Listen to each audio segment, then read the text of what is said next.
wishing she'd named me Ashley or Abigail.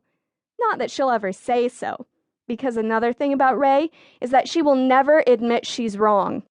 Once, when I complained, she just said I should be glad she hadn't named me Cantaloupe or Pomegranate, like all those celebrities who keep naming their kids after fruit, or maybe just @, like this Chinese baby she read about on the internet. Ray's real name is Rachel. Boone's real name is Simon, but nobody calls him that except Ray. "How come everybody calls you Boone?" I asked him once. And first he said it was because all great painters went by their last names, and you didn't hear anybody going around calling Picasso Pablo, did you? But then he said, actually, it was because of this cross-eyed kid named Woody Schaefer who kept calling him Simple Simon in 3rd grade. You'd think that with that in his background, Boone at least would have been more sensitive about names. I guess there's still a part of me that thinks maybe none of this would have happened if Boone and Ray had been the sort of parents to give a kid a normal name, like Jane or Susan or Mary Ann. I think about the kinds of lives Janes and Susans probably have, where their fathers go to an office and their mothers bake stuff and run the PTO. I bet Janes and Susans just have normal problems, like whether they can go to the mall on a school night or get their noses pierced or wear shorts to school.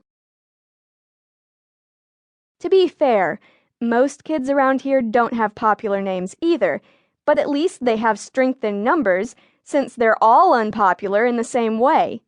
Most of them have French names, like Claude and Cecil and Armand and Solange, because our town is in a part of Vermont that is just 11 miles from the French part of Canada, which is where Boone always says he's going to move to every time he hears something he doesn't like on NPR.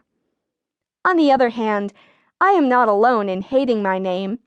Angelique Solier says that no matter what her mother says, and no matter how many times her French great-grandmother rolls over in the grave, the minute she turns 18, she's changing her name to Jennifer. My best friend, Andrew Wochuk, does not hate his name, but unfortunately nobody calls Andrew, except me, his parents, and the teachers at school. Everybody else calls him Woodchuck. This is because Wochuk sounds sort of like woodchuck, and also because Andrew has furry brown hair and his front teeth stick out, though that is being corrected by braces. The reason I do not call Andrew Woodchuck is because of an invisible penguin. When I was very young, I had a secret friend named Priscilla who was a penguin. Nobody could see Priscilla but me. She went everywhere with me, and she slept at the foot of my bed, and I saved food for her off my plate, especially stuff like Brussels sprouts and oatmeal.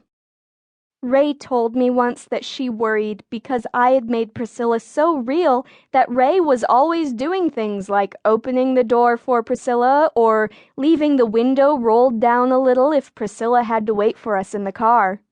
Then Priscilla went with me to kindergarten. 65% of children under the age of 7 at some point have an imaginary friend. I read that somewhere. What that means is that out of every 10 little kids you see, 6.5 of them have an invisible pal hanging around. But you wouldn't have thought so to hear Mrs. Baines, the kindergarten teacher, when I asked for extra purple finger paint for Priscilla. "For whom?" she said, and she looked at me down her pug nose that made her look like one of those sniffy, flat-faced little Pekingese dogs. Then she called us all together for attention time, which meant that we had to be quiet and listen whenever she held up her thumb and gave us a long lecture about being big kids now, old enough to go to school, and much too old for silly things like imaginary invisible penguins. Everybody stared at me, and a couple of kids in the back giggled, and my face got hot, and I wanted the floor to open up under me and swallow me, along with my little strawberry-colored plastic chair. Then Mrs. Baines said in that smarmy voice some kindergarten teachers use, "Now you all know that things that are